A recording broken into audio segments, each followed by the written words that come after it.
13 اکتوبر 1972 کے دن ایک جہاز جس میں رگبی کی ٹیم کے ہمراہ 45 پیسنجر سوار تھے جو امریکہ کے یوروگے اسٹیٹ سے سینٹیاگو کی طرف جا رہے تھے۔ جیسے ہی طیارہ انڈیز کے پہاڑوں کے اوپر پہنچا تو خطرناک بادلوں نے طیارے کا رخ بدل دیا۔ پیسنجرز اپنی مسیوں میں مشغول تھے کہ اچانک پائلٹ نے ایک بڑا پہاڑ سامنے دیکھا جو جہاز کے کافی قریب تھا۔ پائلٹ نے جہاز کو اوپر اڑانے کی کافی کوشش کی لیکن تب تک بہت دیر ہو چکی تھی۔ بایو ٹی وی کی ویڈیوز میں ایک بار پھر سے خوش آمدید۔ پیسنجرز نے پائلٹ کی یہ بات سن کر چیخیں شروع کر دی کہ 30 سیکنڈ بعد ہم سب مرنے والے ہیں۔ اب پائلٹ اس سوچ میں تھا کہ میں کروں تو کروں کیا۔ اسی لمحے میں جہاز کا پچھلا حصہ پہاڑ سے ٹکرا گیا۔ پچھلا حصہ ٹوٹ کر کچھ پیسنجرز کے ساتھ رہ گیا۔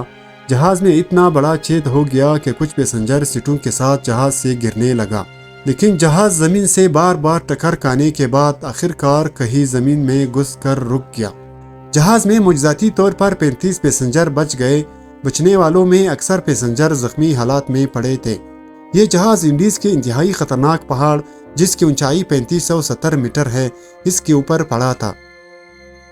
اب پیسنجر -30 سینٹی گریڈ سردی میں کھلے آسمان تلے دبے بیٹھے تھے۔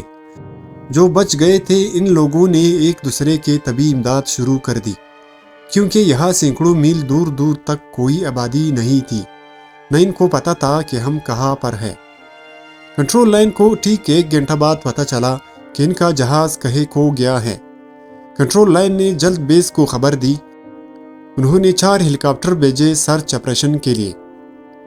ہیلی کاپٹر نے شام تک اپنی چھان بین کی لیکن جہاز کا کوئی سراغ نہیں ملا کیونکہ سفید برفیلی زمین پر سفید جہاز کا کوئی پتہ نہیں چلتا تھا۔ اب رات کی اس سردی میں لوگوں نے جہاز کے اندر رات گزاری لیکن صبح ہوتی ہی برف مزید تیز برسنے لگا۔ اب ان لوگوں کو سمجھ نہیں آتا تھا کہ آخر ہم کب تک یہاں پر زندہ رہیں گے کیونکہ کھانا پانی تو ان کے پاس تھا ہی نہیں۔ اب زیادہ برف باری کی وجہ سے سرچ آپریشن میں بھی دشواری ہو رہی تھی۔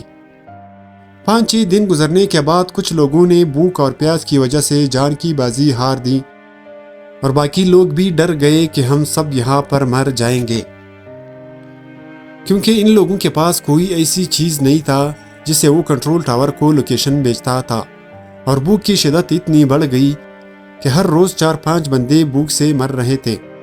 ان بچے ہوئے لوگوں نے بھوک مٹانے کی کافی کوششیں کی لیکن ناکام ہوئے۔